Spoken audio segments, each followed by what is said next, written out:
Assalamualaikum warahmatullahi wabarakatuh. Ketemu lagi dengan saya Dini Duyanti. Baik, langsung saja saya akan membahas materi yang keempat, yaitu tentang pertama, tantangan globalisasi terhadap pendidikan di pesantren. Istilah globalisasi sudah tentu tidak asing lagi terdengar. Istilah tersebut mulai digunakan pada akhir abad ke-19 dan awal abad ke-20. Lebih tepatnya pada pertengahan tahun 1980 ketika keterhubungan ekonomi dan budaya dunia berlangsung cepat. Oleh karena itu, secara singkat, globalisasi dapat diartikan sebagai proses mendunianya suatu aspek. Globalisasi dapat didefinisikan sebagai percampuran budaya akibat adanya interaksi yang terjadi antara negara-negara dunia yang berdampak pada segala aspek. Globalisasi merupakan gejala mengglobalnya sosio-kultural antar bangsa sehingga kultur antar bangsa dunia seolah-olah melebur menjadi kultur dunia. Akibatnya, hubungan antar bangsa semakin dekat. Globalisasi adalah kecenderungan umum integrasinya kehidupan masyarakat domestik atau lokal ke dalam komunitas global di berbagai bidang. Yang kedua yaitu problematika dan solusi pembelajaran pendidikan agama Islam pesantren di era globalisasi.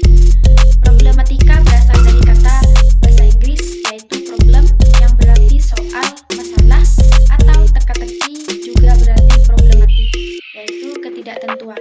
Adapun yang dimaksud problematika pendidikan adalah persoalan-persoalan atau permasalahan-permasalahan yang dihadapi oleh dunia pendidikan, khususnya negara Indonesia. Indonesia merupakan negara yang mayoritas penduduknya beragama Islam, tetapi pada realitasnya pendidikan Islam tidak menjadi mayoritas dalam pendidikan nasional.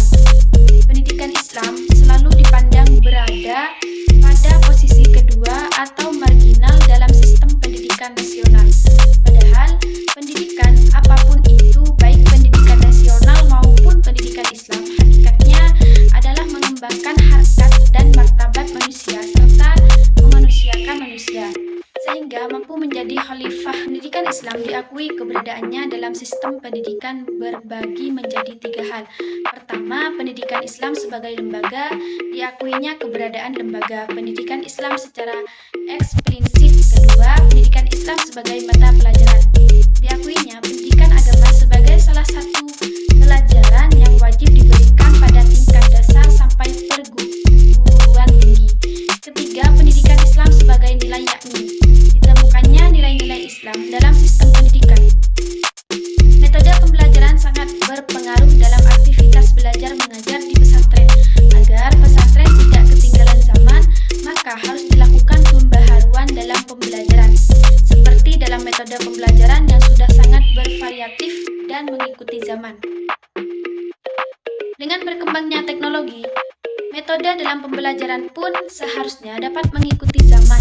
Selain itu, aplikasi pembelajaran pun semakin canggih. Sudah semestinya sebagai seorang pendidik harus kreatif dalam memanfaatkan yang ada di sekitar kita. Seperti pada metode sorongan dan bondongan yang bisa dilakukan melalui aplikasi-aplikasi canggih zaman sekarang. Baik, selanjutnya yaitu materi yang kelima tentang yang pertama, problematika pendidikan di sekolah, dikotomi ilmu pengetahuan. Pengertian ilmu pengetahuan secara umum dapat diartikan sebagai cabang ilmu yang mempelajari tentang ilmu pengetahuan alam. Ilmu pengetahuan adalah suatu ilmu pada suatu bidang tertentu yang mana sudah diuji berdasarkan kebenaran ilmiah. Sepanjang sejarah ini, pengetahuan ilmu dibagi menjadi dua, yaitu ilmu barat atau ilmu umum dan ilmu timur adalah ilmu agama. Dikotomi ilmu pengetahuan merupakan suatu istilah yang dikenal marak dipakai untuk memisahkan antara karakter ilmu agama dan umum. Hal ini tentu tidak lepas dari latar belakang historis maupun kultur di mana dalam proses perkembangannya terdapat pemisahan yang terjadi antara kedua bidang ilmu tersebut. Menurut histori, adanya dikotomi ilmu pengetahuan diawali dengan perkembangan pertemuan Islam Arab dengan budaya lainnya.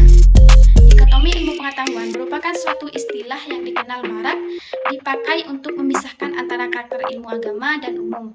Adapun penyebab terjadinya dikotomi pendidikan, ada dua pernyataan. Pertama yaitu tentang bahwa pendidikan yang hanya memperdalam ilmu pengetahuan modern yang kering dari nilai-nilai keagamaan. Kemudian pada pertanyaan yang kedua ada pendidikan yang hanya memperdalam masalah agama yang terpisah dari pengembangan ilmu pengetahuan. Kemudian untuk menangani hal tersebut, solusi yang paling tepat adalah perlu dibuatkan kerangka yang dapat mengatur dikotomi sehingga pendidikan Islam dapat merata kepada sekolah-sekolah baik itu sekolah umum maupun swasta. Kedua, tentang problematika pendidikan agama Islam dan solusinya. Problematika pendidikan agama Islam tidak bisa terlepas dari ruang lingkup pendidikan itu sendiri. Di setiap ruang lingkup pendidikan pasti ada problematikanya masing-masing dan berpengaruh terhadap proses pendidikan. Semua problematika di setiap ruang lingkup harus dicari solusinya agar setiap proses pendidikan agama Islam bisa berjalan maksimal dan saling beriringan. Problematika merupakan permasalahan-permasalahan yang ada yang menjadi tantangan yang harus dicari solusinya. Problematika pendidikan agama Islam adalah permasalahan-permasalahan yang ada dalam sebuah proses pendidikan agama Islam, baik sebagai sebuah disiplin ilmu, institusi, atau jalan hidup yang menjadi sebuah tantangan bagi setiap manusia untuk mencari solusinya.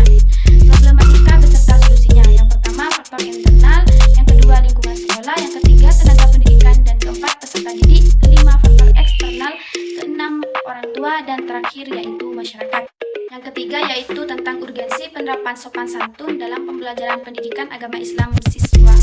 Untuk menghasilkan sebuah pembelajaran yang efektif, pada pendidikan memiliki peran yang sangat urgen karena pendidikan merupakan pengelola proses pembelajaran.